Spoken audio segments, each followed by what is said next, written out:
Hey, what's up everybody? Thanks for clicking on the video. David Pendleton here, continuing my Sports Ladder wagering series. This is going to be a little bit different today, so let me explain to you where my head's at on this challenge and just provide you with a quick recap of everything that's happened to this point. If you follow me on TikTok, I've been putting my some of my updates and stuff on there as well, but YouTube will always be my primary source of putting this information out there. First of all, I want to thank all the people who have come over and subscribed on this channel. It means a lot. I would love to build this channel up, provide people with more sports insight, how I structure my bets. I think I've shown that I can get pretty consistent when it comes to putting together parlays and doing my best job that I can to beat the books. A lot of people get greedy when it comes to sports wagering, and that's typically when things go downhill. You can try to stack the odds in your favor as much as you want, which is what I've been trying to do during this series.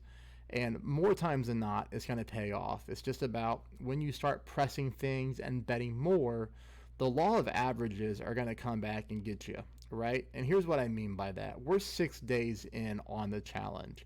Day number 1, I started off with a 3-game parlay. I made it pretty aggressive because it was $10. I'm like, hey, let's just go with 3 games, $10. If we don't win, we'll try it tomorrow. Well, lo and behold, we do win. Day 2, I did 1 game. I had a profit boost on DraftKings for LeBron James and Jason Tatum to both get at least 25 points in a game. The profit boost paid out exactly plus 100 odds. I did the bet on that. We win day 2, then we go to day 3, day 4, day 5, day 6. And that's where we're at today, right? But if you were to add up all of my bet slips on the first 6 days, we have hit 39 straight predictions in a row. That is hard to believe. That's a big number. Because again, probability is going to catch up with you and something is going to happen.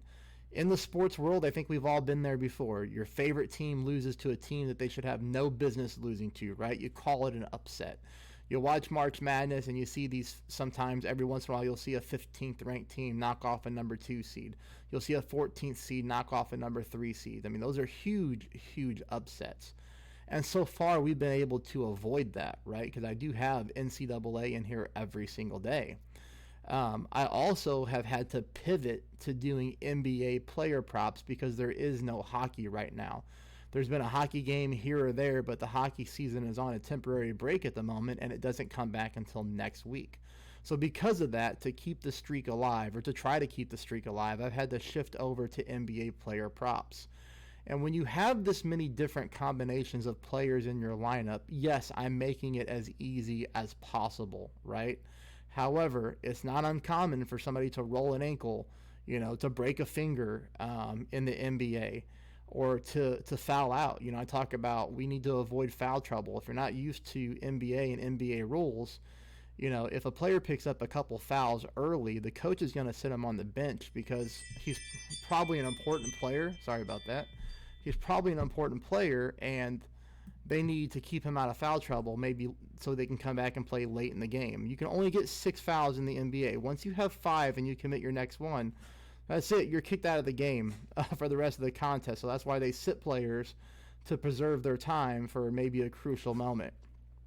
In one of the legs, I did have one of my guys in the early foul trouble, and then he hit a 3-pointer with 8 seconds left. The only reason it came down to 8 seconds left is because of foul trouble. So I've talked about injuries, I've talked about foul trouble, and what I haven't talked about is just a player getting cold. These players, they're human. They could go out there and just have a really bad night shooting, or they're making great passes and their teammates are not knocking down shots. And that's what we need to happen. We need these players to stay hot, right? We need their teammates to stay hot. That's why when it comes to the NBA player props, I have made sure that I am not including any teams that are on a back-to-back night. So I'm making sure that anybody that I play in my lineups had a day of rest the day before. That's been my strategy. So far, the strategy's paid off well. We've turned $10, okay, basically into $700 over the course of the past 6 days. I am very thankful. I am very grateful for that.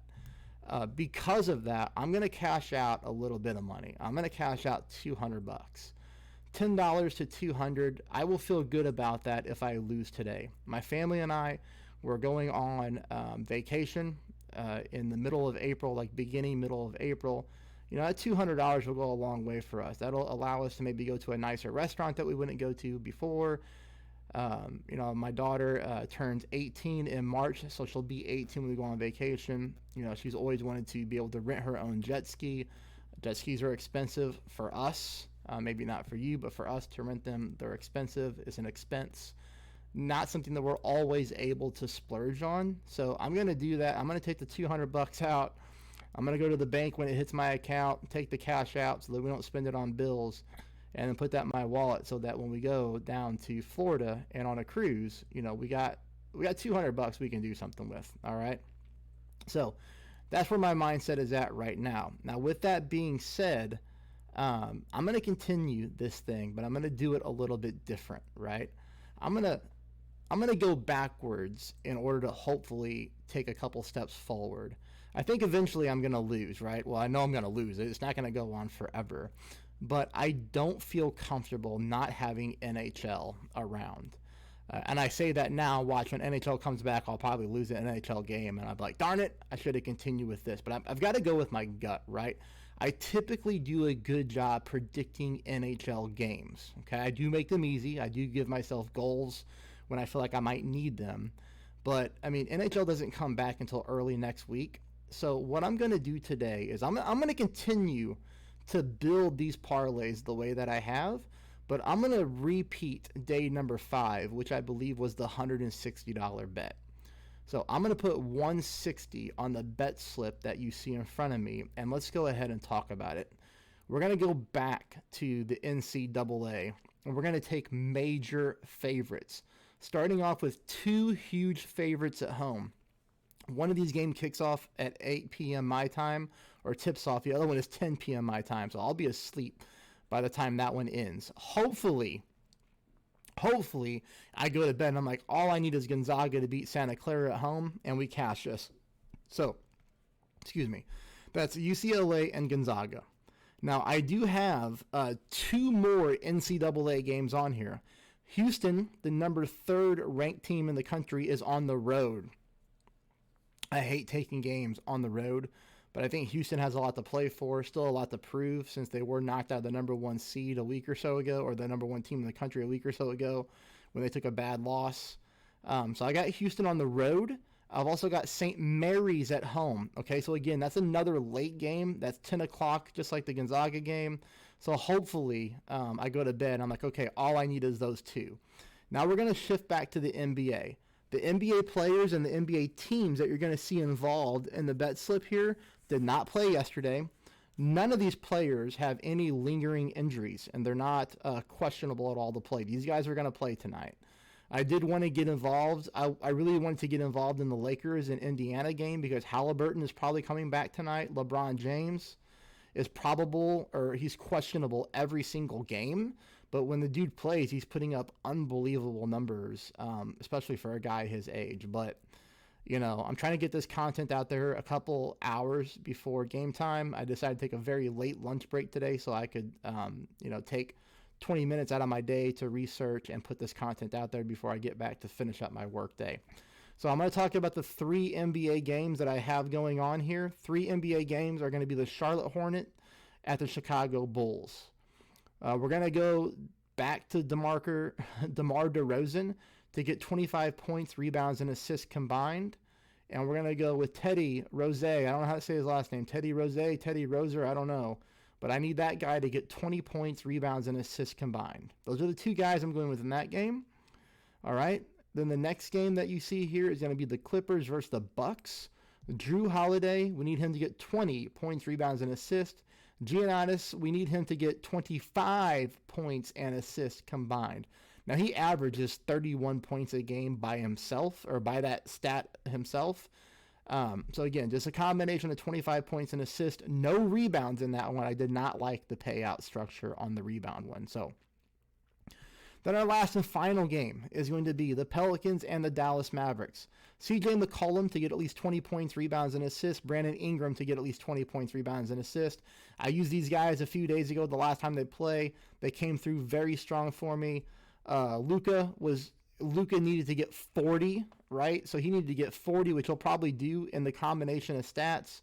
But it's just such a big number, you know. Again, early foul trouble, anything like that, and that 40 number would be hard to hit. So I went ahead and avoided him. You see, I got my odds here at a plus 112. Let's go ahead and lock this in together. I just want to say I appreciate everybody who's following along. It means a lot. Please hit that like button. Please hit the subscribe button. If this is something you want to try to follow along with, keep in mind this is not sports wagering advice. This is not me, you know, telling you this is something that you need to do. But if you would like to try to do it, to give it a shot, I do have links in the description below that would allow you to download different sportbook apps. You'll get a bonus. I'll get a referral bonus. But if you're watching this on my new channel yet, I'm not approved to put links. So you actually have to go over to my main Pendleton Gaming channel and then click on the same video, because I'm uploading the content to both channels right now to get some exposure. And you can use the links there. But hey, anyways, that's my thought process. You know, hopefully nobody gets upset with it, but I'm trying to be smart, and I'm trying to make a win, right? Because even if I lose tonight, we can still continue this thing along tomorrow and try to hit it again. So hey, that is it for today. Thanks for watching. Again, please subscribe. Please hit that thumbs up button and leave me some comments, everybody. Thank you.